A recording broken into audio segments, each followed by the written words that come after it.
Assalamualaikum warahmatullahi wabarakatuh.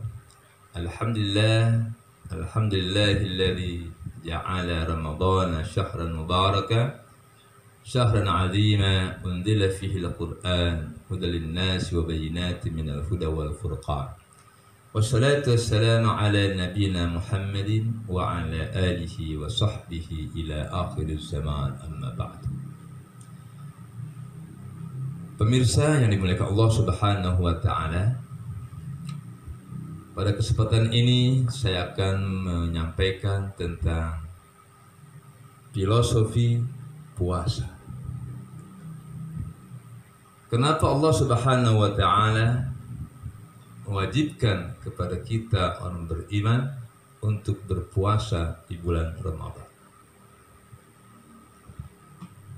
Puasa yang Allah wajibkan ternyata dalam rangka agar kita menjadi orang-orang yang bertakwa kepada Allah Subhanahu wa taala. Dan kalau orang itu sudah sampai kepada derajat takwa, maka orang itu akan mendapatkan kemuliaan dari Allah Subhanahu wa taala dan akan mendapatkan kebahagiaan yang hakiki.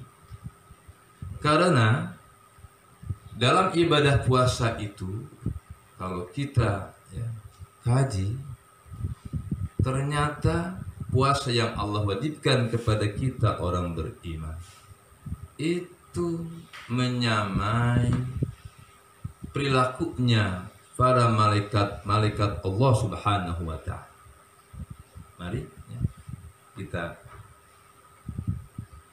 kaji, bukankah dalam puasa itu kita tidak boleh makan, tidak boleh minum, kurang tidur, dan bahkan kita tidak boleh kawin? Makan, minum, tidur, kawin itu adalah tabiat binatang. Pada binatang itu nampak sekali pikiran binatang itu hanya untuk makan, minum, tidur, dan kawin. Makanya kalau ada seorang beriman hidup dunia ini hanya berpikir untuk mencari makan, minum, tidur, dan kawin, itu sama saja dengan derajat binatang. Dan binatang itu ada dua, binatang buas dan binatang jinak. Kalau binatang buas itu perilakunya menyakiti mangsa. Semakin mangsanya menjerit, ia semakin bahagia. Apakah ada di antara kita yang punya tabiat binatang buas? Silahkan. Kita berbanyak pembunuhan, kezaliman yang dilakukan oleh manusia. Dia tidak peduli orang lain menangis, orang lain menjerit. Yang penting aku senang. Itulah tabiat binatang buas. Senang di atas penderitaan orang lain. Na'udzubillah min dzalik. Kedua, binatang jinak. Binatang jinak ini tidak menyakiti orang lain. Sebagai contoh, seekor kambing, ia hanya puas, yang penting saya makan, minum, tidur, kawin. Kalau sudah makan cukup, minum cukup, tidur nyenyak, dan sudah kawin, binatang itu puas. Dan binatang jinak ini tidak pernah menyakiti orang lain. Yang lebih berbahaya lagi adalah tabiat iblis. Lebih berbahaya daripada binatang buas. Kenapa? Binatang buas, sebuas apapun, ia tidak pernah mengajak orang lain untuk berbuat kezaliman seperti yang ia lakukan. Tapi kalau iblis tabiatnya adalah ia baru senang di samping menyakiti orang lain, dan dia akan lebih senang lagi apabila orang lain itu mengikuti kejahatan iblis.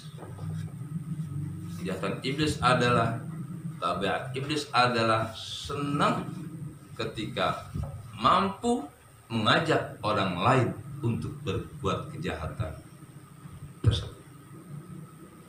Nah, coba kita lihat. Dalam puasa ini kita dilarang makan, minum, tidur, dan kawin. Kita diangkat derajat kita menjadi derajatnya para malaikat Allah Subhanahu wa ta'ala. Al-malaikatu la ya'kulun wa la yashrabun wa la yanamun wa la yatazawwajun. Malaikat tidak makan, malaikat pun tidak minum, tidak tidur, tidak kawin, tapi bisa bahagia. Bahkan kebahagiaannya lebih tinggi dari kebahagiaan manusia ketika makan, minum, tidur, dan kawin. Maka dari itu, ya, pemirsa yang dirahmati Allah Subhanahu wa ta'ala, ibadah puasa ini benar-benar at-tasyabuh bi tabi'ati malaikatillah, menyerupai tabiatnya malaikat Allah Subhanahu wa ta'ala. Kenapa banyak kejahatan di muka bumi ini dilakukan oleh sebagian manusia? Karena manusia itu masih butuh makan, minum, tidur, dan kawin. Coba, kalau kita dalam berpuasa ini sudah berniat dengan kuat, nawaitu shauma ghadin, saya berniat untuk puasa esok hari, siap untuk tidak makan, tidak minum, tidak tidur, dan bahkan tidak kawin. Bukankah kalau kita tidak niat berpuasa, jam 11 saja kita bilang lapar? Kita lapar kalau tidak makan, kita haus kalau tidak minum, dan kita ngantuk kalau tidak tidur, dan kita pusing kalau tidak kawin. Tapi dengan puasa kita lapar tak apa, kita haus tak apa, kita ngantuk tak apa-apa, dan bahkan tidak kawin pun tidak apa-apa. Kita tetap bahagia, happy and enjoy. Subhanallah, betapa indahnya filosofi puasa yang diwajibkan Allah kepada kita umat beriman. Ya ayyuhalladzina amanu kutiba alaikumusiyam kama kutiba alal ladzina min qablikum la'allakum tattaqun. Shadaqallahul aliyyul adzim. Wassalamu alaikum warahmatullahi wabarakatuh.